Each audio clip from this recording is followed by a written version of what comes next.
Hey everyone, welcome back to Gamecasters, and today I'll be going over the top monk build for Diablo 3 in Season 19. This is February 18th of 2020, so this is the top climbing build for the season of monk. Um, this build can push GR 140, and I'll be going over all of the gear and the skills for this build. So starting off, we'll have the Azure Wrath, which will have cold damage, cold skill damage, crit hit damage, and dexterity from our augment, as well as a socketed emerald, and chance to deal 24% area damage on hit, which can max out at a max of 25%.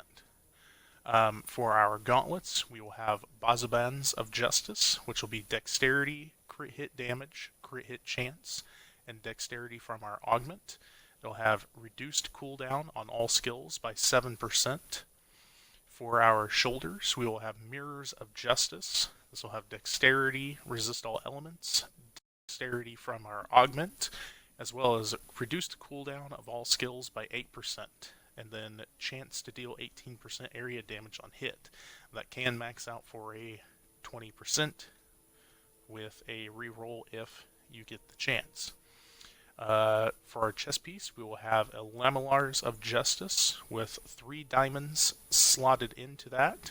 That will have Dexterity, Vitality, Resist all elements, damage from elite monster attacks, and Dexterity from our augment. For our helmet, we will have Decree of Justice. This will be Dexterity, Crit Hit Chance, and Dex from our augment, as well as reduced cooldown of all skills by 12.5% from our slotted diamond, and then a reroll of Tempest Rush by 15% for damage. That is a reroll on this person's gear, so just depending on what you get, that you need to reroll off for something differently. Moving on to our necklace, we will have Squirt's Necklace with critical hit damage, critical hit chance, and dexterity for our augment, as well as a socketed Tyguk for a legendary gem, and then this can also have reduced cooldown of all skills by 8%. For our bracers, we have Caesar's Memento, or Caesars, or however you want to say it. These will have 20% cold skill damage. That is on a reroll, so you will be looking for that, as well as dexterity, vitality, crit hit chance, and dexterity from the augment.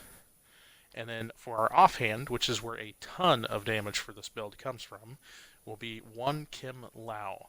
This will have lightning damage, lightning skill damage, dexterity, crit hit damage, dexterity from our augment, and then a socketed emerald in that.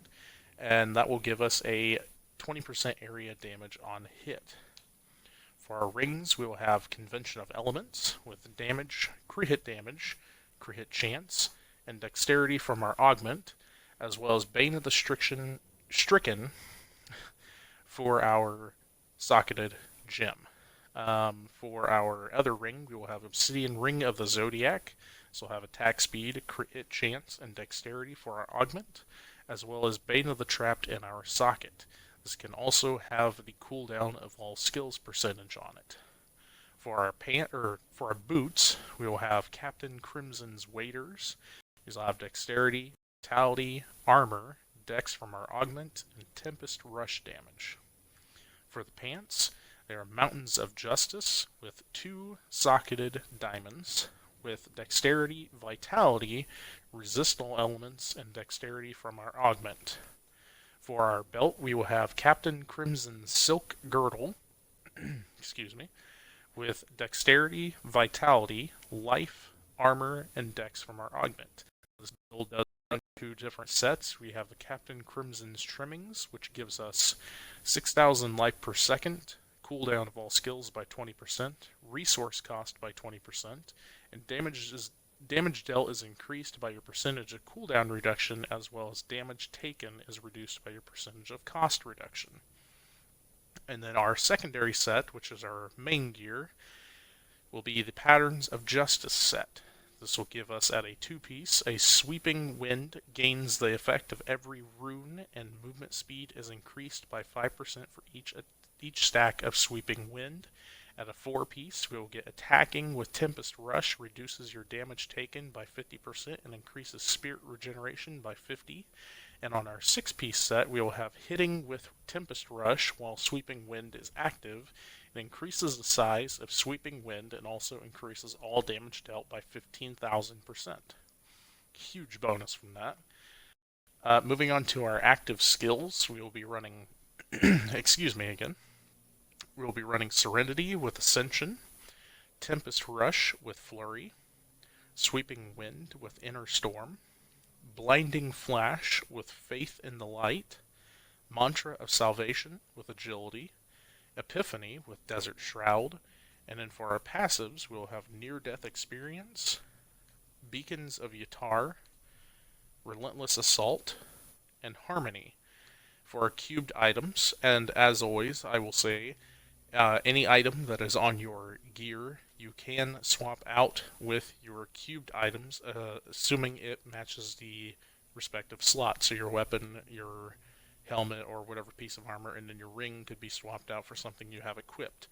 Of course, you want, if you get a primal of one of those cubed or equipped items, you would want to equip the primal if it has the stats you're looking for, because by default your cubed items get a max bonus from the stat that they come off of.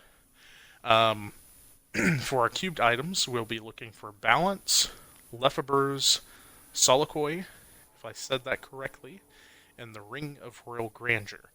Now, of course, your Balance could be swapped off for the Azure Wrath, whichever one you get a better version of, and your Soliloquy could be swapped off. I believe that is a mask, or it is an offhand item. I can't really tell from the picture. And then for a Ring of Royal Grandeur could be swapped off for Convention of Elements or Obsidian Ring of the Zodiac. So if you were to get a primal Convention of Elements, which would be amazing, then you could equip that and then have one of your other rings cubed as well as the opposite one equipped, depending on the quality of the one you got. Now, as always, if there's anything I missed or passed over, or you have any questions about, leave a comment below, and I will do my best to answer those for you. And I will remember to keep you updated on those in a future video of this build.